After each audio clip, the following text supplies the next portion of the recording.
नमस्कार, मैं हूं आपके साथ विभा उपाध्याय और बात सबसे पहले सियासत के महामंगल की।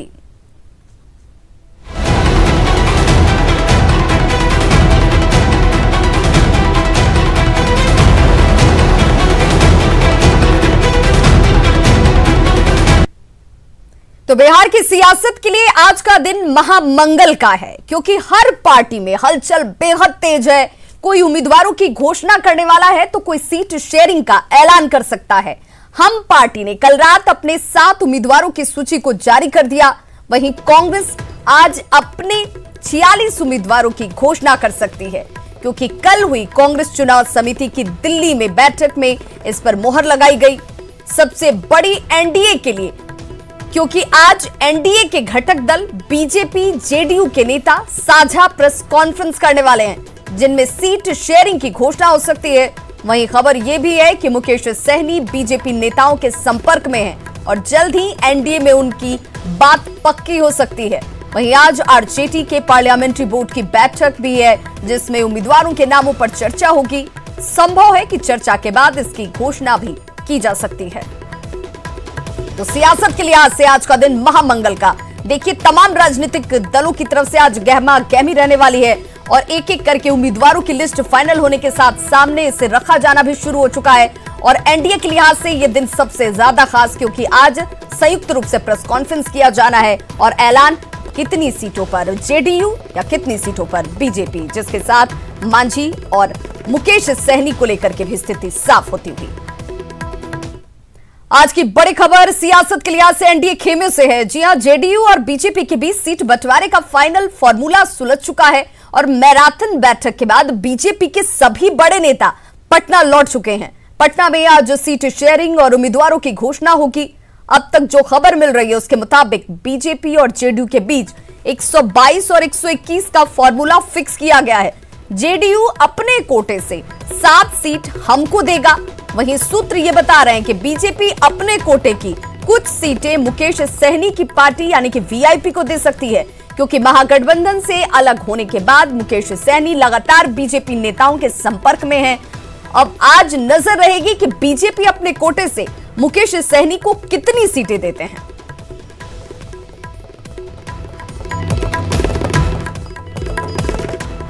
तो एनडीए की तरफ से जो संभावित फॉर्मूला है वो लगातार हम अपने दर्शकों तक पहुंचा रहे हैं कि देखिए, 2 फॉर्मूले पर एनडीए की तरफ से काम भी किया जा रहा है और आज इसका तो औपचारिक ऐलान किया जाएगा। एनडीए में सीट शेयरिंग का फॉर्मूला फाइनल हो चुका है। 122 पर जेडीयू और 121 पर बीजेपी चुनाव लड़ेगी।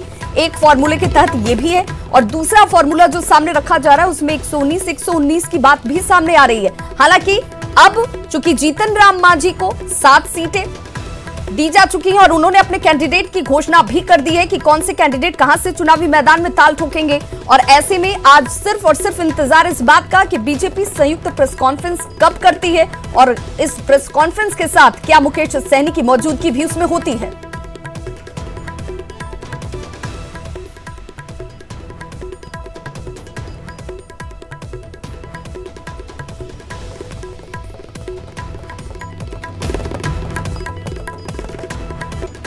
और हमारे 2 सहयोगी हमारे साथ ग्राउंड से इस वक्त सीधे लाइव जुड़ गए। आनंद अमृतराज संवाददाता पटना से जुटे हुए हैं और अमित कुमार भी हमारे साथ पटना से जुड़ गए हैं सीधे। सबसे पहले रुख मैं आनंद अमृतराज आपका करना चाहूंगी। एनडीए के लिहाज से आज का ये दिन यानी कि मंगलवार का दिन ज्यादा बड़ा है, क्योंकि वो संयुक्त रूप से प्रेस कॉन्फ्रेंस कर सकती है। क्या वक्त पता चल रहा है कि किस वक्त ये प्रेस कॉन्फ्रेंस हो सकती है?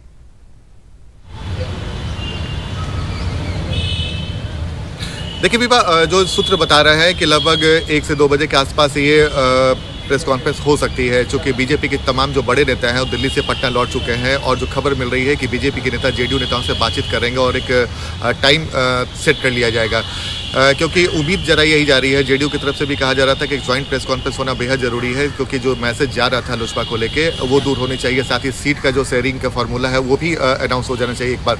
ये पहली बार ऐसा हो रहा है विभा, हम लोगों ने देखा है और कई सारे नेताओं ने भी ये बताया कि पहली बार हो रहा है कि सीट का सिंबल मिलने लगा है और एक ज्वाइंट प्रेस कॉन्फ्रेंस नहीं हो पाया है, जबकि महागठबंधन ने ज्वाइंट प्रेस कॉन्फ्रेंस कर भी लिया है। तो एनडीए के लिए बेहद महत्वपूर्ण था और ये मैसेज देने की कोशिश की जाएगी कि बीजेपी जेडीयू पूरी तरीके से इंटैक्ट है, लोजपा के जाने से कोई प्रभाव नहीं पड़ रहा है और यही वजह है कि आज मैसेज देने के लिए प्रेस कॉन्फ्रेंस का आयोजन किया जाएगा और जो भी सीटों का भी जो संख्या भी बचा हुआ है कि किस पार्टी को कितना सीट मिला है, कौन सी पार्टी कहाँ से लड़ेगी, उसका भी औपचारिक तौर से ऐलान हो सकता है आज।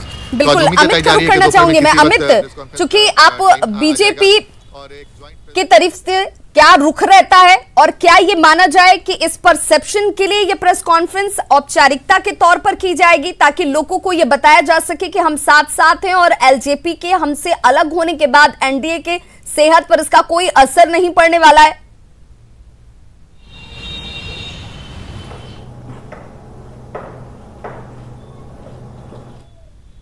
ये चीज़ को दर्शाएगी कि हमारे सेहत पे कोई असर नहीं है। भले ही चिराग पासवान ने अपने रास्ते अलग किए हैं, बिहार के राजनीतिक में एनडीए से वो जो जेडीयू को लेकर के उनका रुख था उस पर वो अडिग रहे और 143 सीट पे वो चुनाव लड़ेंगे। तो इस बात को कहीं न कहीं दर्शाना चाहती है एनडीए के घटक दल जेडीयू और बीजेपी।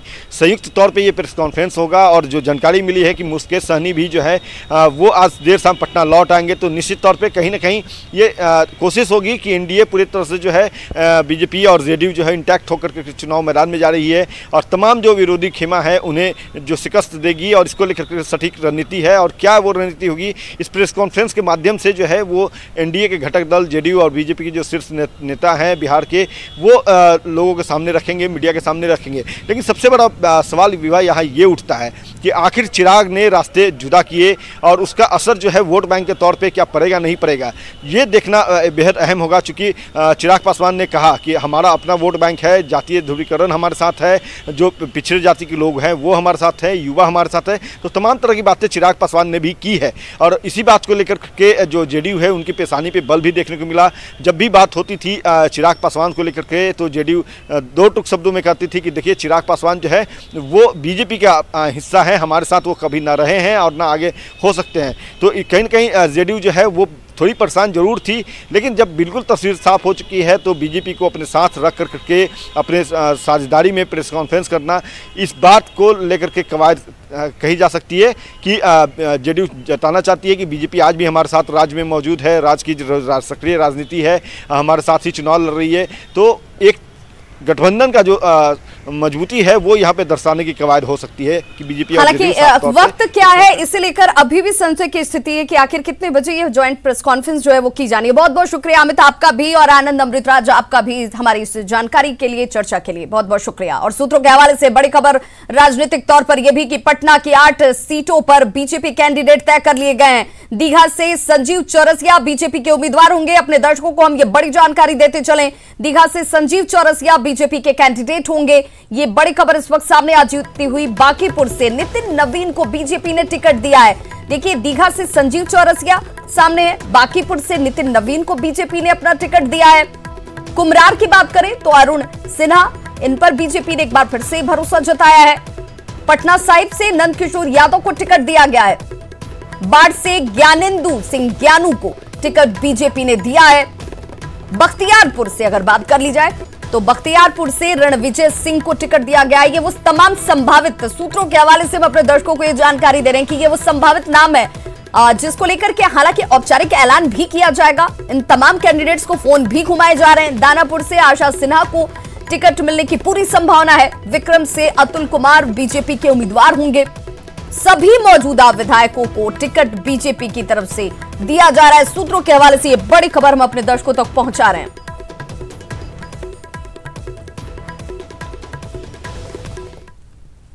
और अब देखिए सियासत की हकीकत, परिवार फर्स्ट, रिश्तेदार फर्स्ट।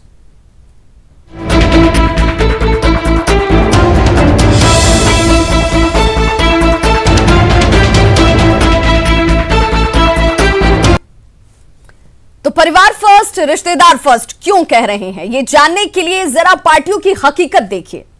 बिहार में विकास, दलित और अति पिछड़ों का राग अलापने वाली पार्टी, नेताओं की हकीकत अगर चुनावी इतिहास या वर्तमान के उम्मीदवारों से करेंगे तो ये पता चलेगा कि ये पार्टियां दावे कुछ और करती हैं और विकास परिवार और रिश्तेदारों का ही वो करती हुई नजर आती हैं। जो विकास होता है वो सिर्फ परिवार और रिश्तेदारों का ही होता है। इसे जानने के लिए पहले इन नामों को आप देख लीजिए। शाहपुर से राहुल तिवारी, जमुई से विजय प्रकाश जो कि जयप्रकाश यादव के भाई हैं, रिश्तेदार बन गए उम्मीदवार। और इसलिए हम ये कह रहे हैं, तारापुर से दिव्या प्रकाश जो कि जयप्रकाश यादव की बेटी हैं, नवादा से विभा देवी राजवल्लभ यादव की पत्नी।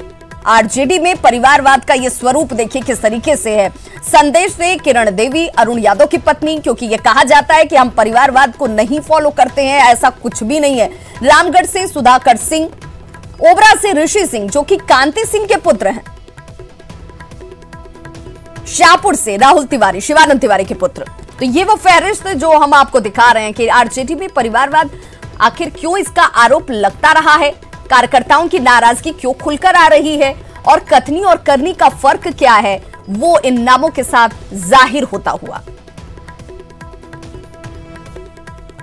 तो जीतन राम मांझी, हम में परिवारवाद देखिए किस तरीके से है। जीतन राम मांझी मामगंज से खड़े हुए हैं। ज्योति देवी की बात कर लीजिए, बाराचट्टी से मांझी की समधन है और टिकट उन्हीं को दिया गया है। देवेंद्र मांझी मखदूमपुर से खड़े हैं और मांझी के दामाद हैं। देखिए, हम पार्टी सिर्फ परिवार के इर्द गिर्द ही घूम रही है। जीतन राम मांझी इमामगंज से खुद खड़े हो गए। 7 लोगों को टिकटें दी गई हैं और उन 7 लोगों में कौन कौन से परिवार के अंदर के शख्स हैं, उनकी फहरिस्त भी इस तरीके से आप जान सकते हैं। अब एलजेपी की तस्वीर देख लीजिए। बिहारी फर्स्ट की सच्चाई कैसे है। प्रिंस राज समस्तीपुर से सांसद हैं, रामविलास के भाई के पुत्र हैं। पशुपति पारस हाजीपुर से सांसद हैं, ये भी रामविलास के भाई हैं। चिराग पासवान जमुई से सांसद हैं और रामविलास पासवान के बेटे हैं। तो बिहारी फर्स्ट की ये सच्चाई है। प्रिंस राज समस्तीपुर से सांसद हैं। पशुपति कुमार पारस हाजीपुर से सांसद, रामविलास पासवान के भाई। तो तमाम पार्टियों की स्थिति हम आपको दिखा रहे हैं जो ये दावे करते हैं, ये दम भरते हैं कि परिवारवाद से दूर दूर तक इनका कोई नाता नहीं है। लेकिन देखिए, हर पार्टी के अंदर की सच्चाई ये है कि कहा कुछ जाता है, होता कुछ है। और पार्टियों के अंदर कैंडिडेट का निर्धारण जब चुनावी वक्त आता है तो कार्यकर्ता और उनकी मेहनत कहीं दूर दूर तक नजर नहीं आती। और सहयोगी दिवाकर तिवारी, बिहार ब्यूरो चीफ, हमारे साथ इस वक्त सीधे लाइव जुड़ गए। दिवाकर, ये तो सच्चाई है जिसे भले स्वीकार न किया जाता हो, लेकिन इससे वाकिफ सभी हैं, चाहे जनता हो, कार्यकर्ता हो या पार्टी के अंदर स्टेटमेंट देने वाले कद्दावर नेता हो। जी बिल्कुल विभा, और जिस कदर आपने उन प्रत्याशियों के नाम लिए जो इस बार विधानसभा चुनाव मैदान में होंगे और उनको अब तक टिकट मिल गया है, और कुछ नेता हैं जिनकी पारिवारिक पृष्ठभूमि है, विभिन्न दलों से वो जुड़े हुए हैं, वो भी कतार में है।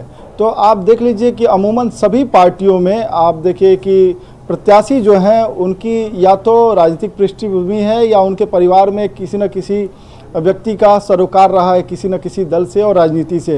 अगर आम कार्यकर्ता की बात करें और जो साधारण पृष्ठभूमि के कार्यकर्ताओं की बात करें तो उनको पसीने बहाने पड़ते हैं, उनके 5 साल के मेहनत होते हैं, वो 5 साल तक लगातार पार्टी के संगठनों में कई कार्यक्रमों में शामिल होते हैं, कई तरह के जो पार्टी के काम काज दिए जाते हैं उसमें पसीने बहाते हैं। लेकिन जब टिकट की बात आती है तो फिर वही घूम फिर के बात आती है कि परिवार के जो लोग हैं उन्हीं की विनेबिलिटी देखी जाती है, उन्हीं की जीत की गारंटी होती है और इसी बिना पर उनको टिकट थमा दिया जाता है। तो कहीं न कहीं जो बिहार में परिवारवाद को लेकर जो पुराने नेता रहे हैं और उन्हीं के आगे चलकर कई शिष्य जो राजनीति में अपने लिए जगह बनाए वो भी उसको ताक पर रख दिए। जिस तरीके से आप देखिए लालू प्रसाद यादव कर्पूरी ठाकुर और लोहिया और जेपी के अनुयायी बताए जाते हैं, उनके शिष्य बताए जाते हैं, राजनीतिक शिष्य बताए जाते हैं। लेकिन जब उन्होंने राजनीति में एंट्री ली और कुछ वर्षों की राजनीति की तो जब उनको मौका आया कि वो पार्टी में किसी और को सत्ता सौंप सकते थे, उन्होंने अपनी पत्नी को सत्ता सौंपी और फिर उसके बाद अपने बेटों को उन्होंने चुनाव में लड़ाया और विभिन्न पदों पर रखा।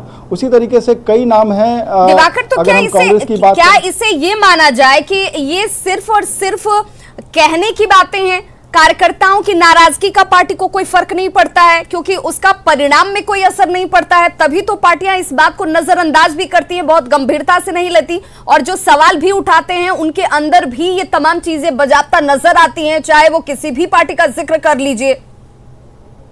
जी बिल्कुल, कहीं ना कहीं मैंडेट भी इसी आधार पर मिलता है कि फला जो प्रत्याशी हैं वो फला के परिवार के हैं। तो जो मैंडेट भी है, वोटर भी हैं, वो उनको आसानी से स्वीकार कर लेते हैं। तो राजनीतिक दलों का भी एक तर्क होता है कि जो पारिवारिक पृष्ठभूमि जिनकी राजनीति से जुड़ी हुई है, वो आते हैं अगर मैदान में तो उनकी पहचान पहले से सुनिश्चित हो जाती है और फिर उसके बाद वो लोगों के बीच जाते हैं तो उनको अगर जनता स्वीकार करती है तो उनकी जीत की गारंटी होती है। यानी कि विनेबिलिटी फैक्टर फिर आता है।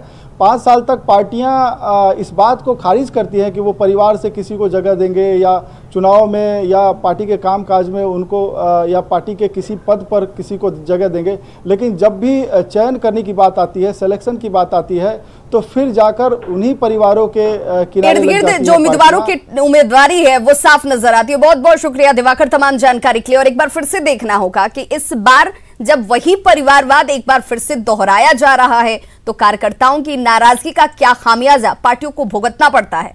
इधर परिवारवाद पर आरजेडी ने कहा है कि परिवारवाद तो हर जगह है और भारतीय राजनीति में यह लंबे वक्त से चला आ रहा है और शायद इसीलिए इसकी एक्सेप्टेंस है। ये परिवारवाद है। हमको बड़ा आश्चर्य होता है कि आरजेडी के परिवारवाद पर नजर लोगों की जाती है, लेकिन जीतन मांझी का टिकट देख लीजिए, समधिन तक को टिकट दिया है उन्होंने, दामाद को दिया ही है, समधिन को भी दिया है।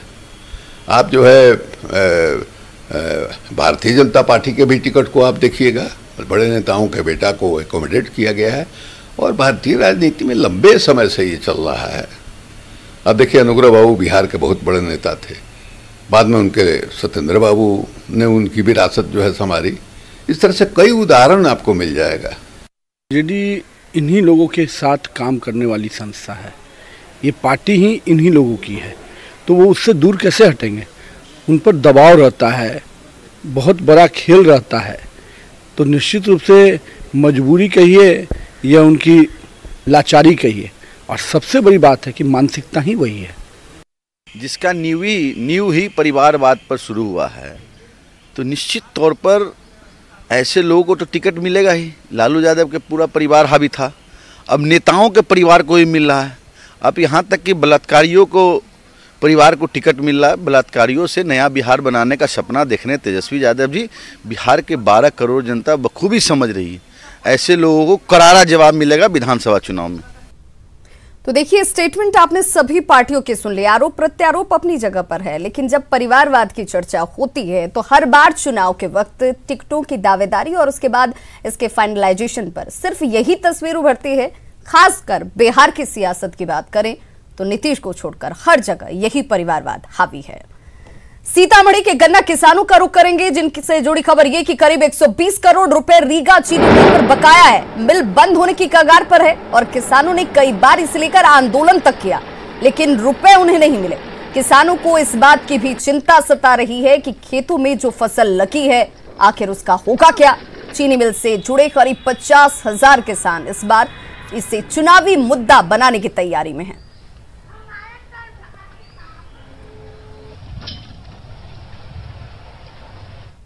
तो खबरों का सिलसिला लगातार जारी, आप देखते रहिए न्यूज़ 18 बिहार झारखंड।